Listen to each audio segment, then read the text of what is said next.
Всем привет! Вы на канале Dasha Models, и сегодня я собираю танк. И не просто танк, а тот, что спрятался за этими стикерами. Если вы угадали, то напишите. Поехали! Итак, передо мной коробка, и она очень необычная. Здесь почему-то производитель, точнее не производитель, а именно продавец. С Алиэкспресс, как вы видите, коробка ехала долго и немножко помялась. В общем, продавец зачем-то замазал, заклеил буковку Т во всех вариантах танка Т-72. Его обозначение, что довольно интересно. Если вы знаете, для каких это целей делается, напишите в комментариях. Я, честно говоря, не догадываюсь. Может быть, конечно, какой-то есть конфликт с Уралвагонзаводом, но при чем тут это, если это же Трумпетер, вполне себе с ним работает много лет. В общем, не знаю, в чем причина. И давайте посмотрим, что внутри. Ну а купить все необходимое для моделизма, будь то наборы для сборки, краски, инструменты, вы можете в магазине «Модельная лавка». Там регулярно появляются новинки от Звезды, от АВД, от других мировых производителей. Для первого заказа действует промокод, который вы видите на экране. Он дает вам скидку в 500 рублей. Но если вы бывалый пользователь лавки, то есть промокод Dasha, и он дает вам скидку в 10%. Так что ссылка на магазин в описании. Переходи, там и все действующие промокоды. Поехали! Здесь у нас инструкция, довольно большая и понятная. И очень интересная, кстати, схема окраски. Варианты схемы окраски, они представлены в виде такого небольшого каталога. И тут довольно интересные нам предлагаются декали, которые отражают практически все постсоветские военные конфликты на территории бывших советских республик.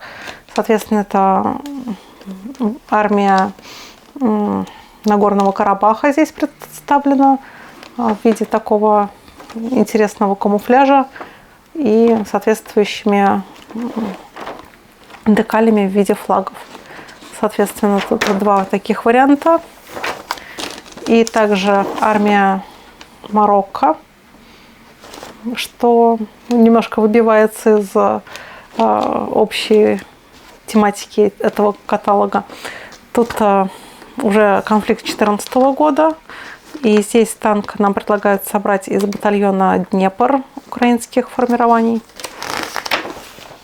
Также обычных украинских войск. И войск, как здесь написано, повстанческих войск Т-72, но с флагом Новороссии. Соответственно, и танк на вооружении российских войск. И в том числе здесь представлен вариант танка в рядах Новороссии. Все. Дальше, как обычно, в наборах Трумпетера очень много деталей и очень-очень много литников, большая часть из которых составляют наборные траки. И детали имеют довольно плотный пластик. Декали соответствующие, которые нам помогут. Тут даже есть декали с именем собственным Днепр этого танка. Соответственно, плашка с фототравлениями в комплекте. И не одна. Их тут 3. Плюс металлический трос. Также еще разные детали. Сама ванна корпуса танка. Башня. И также в наборе есть вот такие резиновые детали, которые, наверное, очень хорошо имитируют брезентовую накладку на нашем орудии танка. И детали из прозрачного пластика. Собственно, давайте приступать к сборке. Ну а больше моих фото и видео вне моделизма вы можете найти на моей страничке на Boosty. Там вы также сможете поддержать мою деятельность и попасть в титры к видео. Ссылочка на Boosty есть в описании к видео, так что тоже рекомендую подписаться еще и на мой Telegram. Там оперативно выходит информация о моих новых видео на канале Dasha Models и Dasha Technic. Ссылочка на Telegram есть тоже в описании. Эта модель — классический представитель продукции фирмы Трумпетер, и она неплохо собирается, но долго. Каждый кирпичик динамической брони дан отдельной деталью. Это усложняет работу над моделью. Так что сборка заняла у меня изрядно много времени. Например, у модели танка Т-55 такая динамическая защита дана сразу пакетом. То есть одна деталь изображает несколько десятков элементов активной брони. А, кстати, у меня на канале за последний год вышло чересчур много видео моделей от Трумпетера. Так что, например, вы можете найти такие видео, как ТОС-1, БРЭМ-1М, и вот сейчас идет работа над танком Т-72П. В этом видео я хочу поговорить об интересном феномене, благодаря которому ко мне пришла коробочка с замазанными названиями танка. В нашем хобби сложилась такая интересная ситуация. Уралвагонзавод, Объединенная авиастроительная компания «Вертолеты России», «Калашников» и прочие концерны ВПК владеют всеми правами на использование торговых марок и изображений всей отечественной военной техники. Суть в чем? С недавнего времени Уралвагонзавод стал рассылать письма производителям сборных моделей и российским интернет-магазинам с претензией на незаконность использования, к примеру, названий Т-72 и Т-90. За это обещают штраф. Лицензия на приобретение стоит 5 миллионов рублей единоразово с последующими платежами по 1,5 миллиона в месяц, независимо от объема продаж. И, естественно, такие суммы не может потянуть ни один отечественный, да и зарубежный производитель сборных моделей. Но производители нашли лазейку. Вместо танк Т-72 стали писать танк 72, тип 72, ну и все в таком роде. Сейчас же Уралвагонзавод взялся уже и за это. И к чему же это может привести? К тому, что отечественные производители и интернет-магазины перестанут продавать сборные модели отечественной техники, боясь штрафов и судов от Уралвагонзавода и им подобным. Гораздо проще торговать моделями натовской техники. Абрамсами, леопардами, F-16 и тому подобное. За это никому ничего не будет. Даже можно ввозить через третьи страны модели украинских Богданов или БТР-4. Никто даже пальцем не пожурит. А вот если ты сделаешь Т-72 без покупки лицензии Уралвагонзавода, то лови штраф. По известной мне информации, некоторые производители, а также мелкие ИП уже отказались от разработки всего отечественного. Понятно, что в юридическом плане они просто не готовы тянуться с такими гигантами. Интернет-магазины сейчас обсуждают вообще полный вывод из ассортимента всех сборных моделей отечественной военной техники. После сборки я промыла модель и обезжирила ее средством для мытья посуды, высушила и загрунтовала, а потом черным цветом выделила затемненные места модели. Рельеф у Т-72 весьма богат на детали, так что легко было допустить обидный непрокрас. А далее я зеленым цветом от мачете окрасила модель, и при этом я постаралась изобразить разнообразие оттенков зеленого. Такие машины с богатым комплектом динамической защиты у меня ассоциируются со старыми бронированными воинами, и поэтому разнообразие оттенков подойдет вполне отлично образу этой модели. Я решила окрашивать модель уже в собранном виде. Так будет меньше мучений с установкой траков и лишних манипуляций с суперклеем. А из двух зол я выбрала то, что мне показалось наименее хлопотным. Помимо основной окраски предстоит заняться деталями. Аккуратно выделить пулемет, проработать габаритные огни и фары, чтобы придать модели больше живости. И к чему же это все приведет? А к тому, что наши дети будут играть в игрушки и собирать модели техники нашего противника. Они будут знать Хаммеры, Панцири, Пантеры, Хаймарсы, но не будут знать, что такое БМП-1, Т-34 или К-52.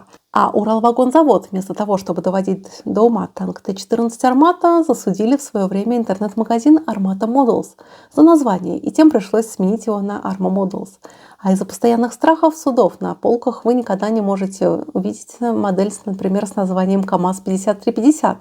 Это будет максимум армейский грузовик 6х6. Ну а потом, через несколько лет, в каком-нибудь комитете Госдумы опять удивятся, почему же это наши дети играют в танки нашего врага.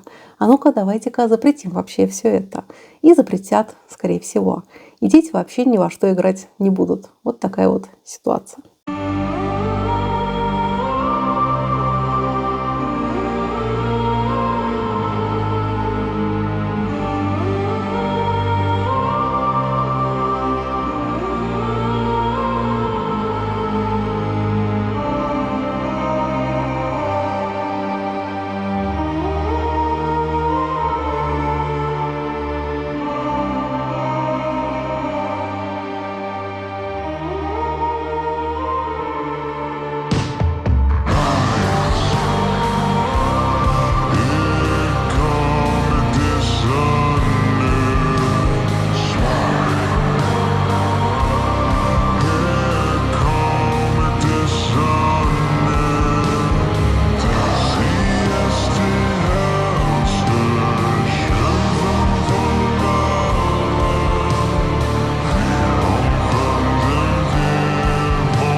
А затем при помощи черной смывки я подчеркну рельеф. Все мелкие выступы, углубления и линии обретут глубину и выразительность.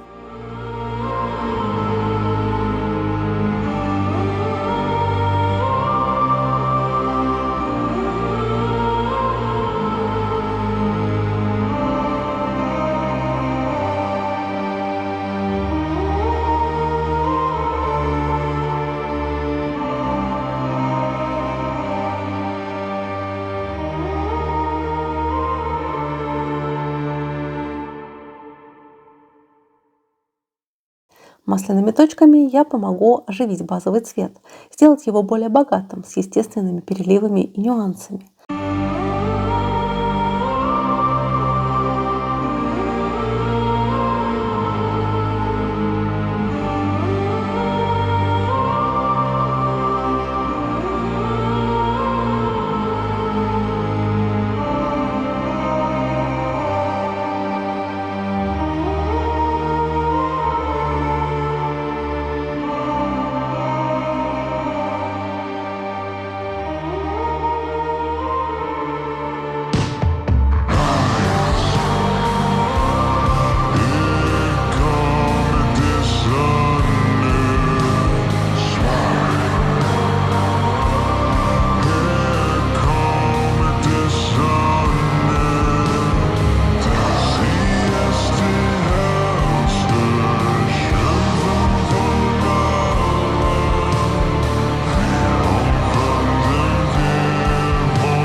А легкий налет пыли завершит образ. Он добавит модели правдоподобия и создает ощущение, что эта техника действительно прошла по дорогам и испытаниям.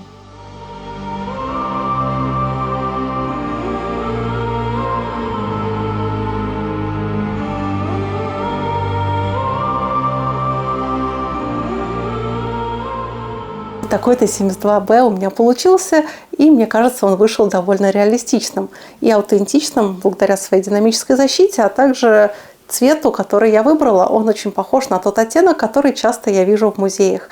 И Т-72Б – это довольно частый гость разнообразных танковых музеев и музеев техники. Так что рекомендую посетить и заодно собрать свою модель. До новых встреч. Пока-пока.